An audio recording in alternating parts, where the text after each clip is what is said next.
Ahí sí me gustaría que contestara el doctor Hugo sobre eso. Con gusto, presidente. Shaila Rosagel, muchas gracias por darle seguimiento a este tema. Usted lo ha preguntado varias veces. Con mucho gusto lo volvemos a explicar. En las distintas acciones que el Gobierno de México tomó para enfrentar la pandemia de COVID, tomamos una serie de decisiones cuidando mucho siempre el balance entre la intención de proteger la salud mediante distintos mecanismos, la sana distancia, en su momento el cubrebocas, varias otras acciones, pero cuidar a la sociedad, sobre todo a quienes tienen mayores carencias, que podían estar en grandes dificultades para cumplir esto. Y recordará que una y otra vez especificamos que en México no íbamos a acudir a medidas de fuerza, a hacer obligatorio para las personas el cumplir determinadas acciones. No lo es la vacuna, no es obligatoria, aunque recomendamos muchísimo que la gente se vacune y hemos logrado cobertura del 92% en personas adultas. No lo es el cubrebocas y México ha sido uno de los países, el pueblo de México, uno de los pueblos que más utiliza el cubrebocas y que durante más tiempo ha utilizado el cubrebocas. Entonces, seguimos convencidos de que informando, persuadiendo, explicando la importancia que tienen las distintas medidas de salud pública, se logran los cambios más profundos porque el pueblo de México adopta esas decisiones.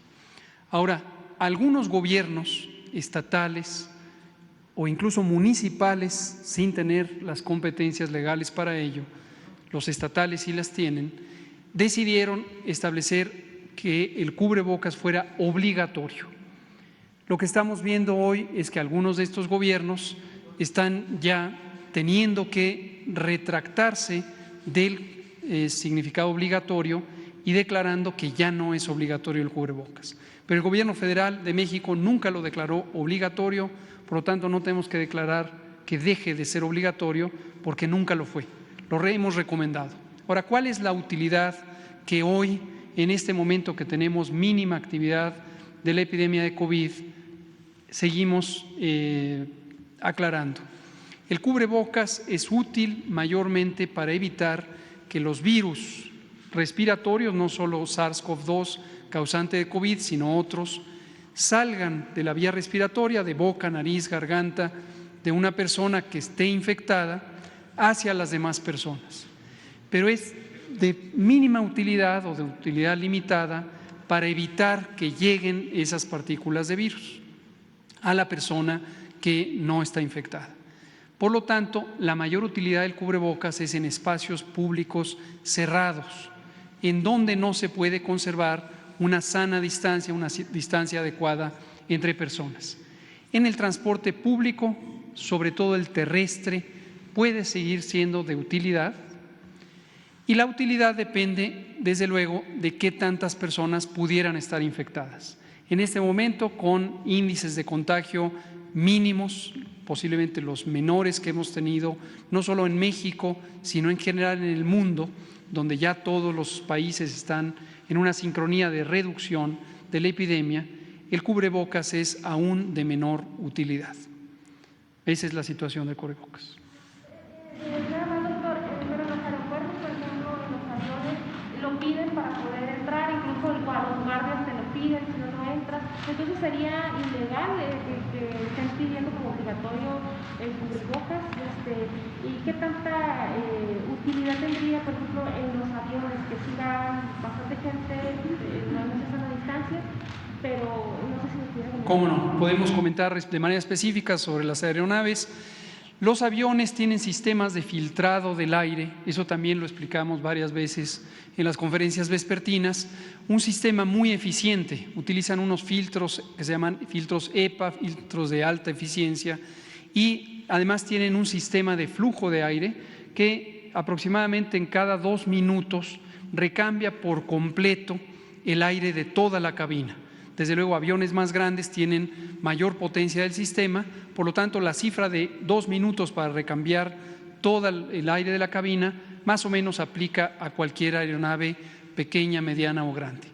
Por lo tanto, la necesidad imperiosa de tener cubrebocas no es tal, no es como sí lo puede ser en un microbús, en el metro, en los vagones del metro, donde no existen ese tipo de sistemas. Se empezó a utilizar en las aeronaves no por indicación del Gobierno de México, sino por imitación de otros países o de otras agencias administrativas de la aeronáutica civil que empezaron a recomendar su uso, y en los aeropuertos mexicanos o las aerolíneas mexicanas empezaron a promover su utilización. No es propiamente ilegal, tienen competencias las autoridades de aeronáutica para tomar ciertas decisiones sobre la protección general de las personas viajeras, pero no fue una indicación de obligatoriedad para las personas. Ahora, sí existe una confusión importante con un elemento que estamos ya modificando. Cuando terminamos la Jornada Nacional de Sana Distancia, que duró 6 semanas, y pasamos a lo que en su momento llamamos la nueva normalidad, que es este proceso de incorporación de la vida pública en una forma controlada o regulada respecto a ciertas actividades de protección, el presidente estableció un comité de 4 instituciones que se le llama el Comité de Nueva Normalidad. Lo encabeza el IMSS, aquí presente su director general. Participa desde luego la Secretaría de Salud, porque el secretario es autoridad sanitaria, y también la Secretaria del Trabajo y la Secretaria de Economía. Conjuntamente decidimos sobre una serie de medidas de seguridad sanitaria en las unidades de trabajo, que son muchísimas, incluye los aeropuertos, incluye los aviones. Y hay una serie de intervenciones, acciones, como los filtros, como el uso del cubrebocas, como la disponibilidad de alcohol gel y varias otras, que en su momento fueron indispensables para un retorno seguro a las actividades laborales. En este momento ya no son indispensables. Poco antes de la 5ª ola ya no lo eran y queríamos suspender la vigencia de esas actividades, que fueron decretadas en el Diario Oficial en julio del año pasado, antepasado ya. Pero vino la 5ª ola y desde luego consideramos que era inoportuno que ese fuera el momento de suspenderlas. En este momento ya está en revisión, y ese acuerdo que fue publicado en el Diario Oficial, con la disposición del secretario de Salud, el titular del IMSS y las secretarias de Trabajo y Economía, ya va a ser abrogado, eliminado y sustituido por una serie de recomendaciones que solo tendrán ese carácter de recomendaciones, pero ya no un carácter obligatorio para las empresas o las unidades comerciales que son de carácter laboral. Yo calculo que en la próxima semana ya tendremos completamente listo ese acuerdo y será enviado al Diario Oficial para que sea abrogado el que todavía es vigente y sustituido por recomendaciones que ya son de carácter general. Gracias. Mire, tengo el dato de la planta solar de Puerto Peñasco.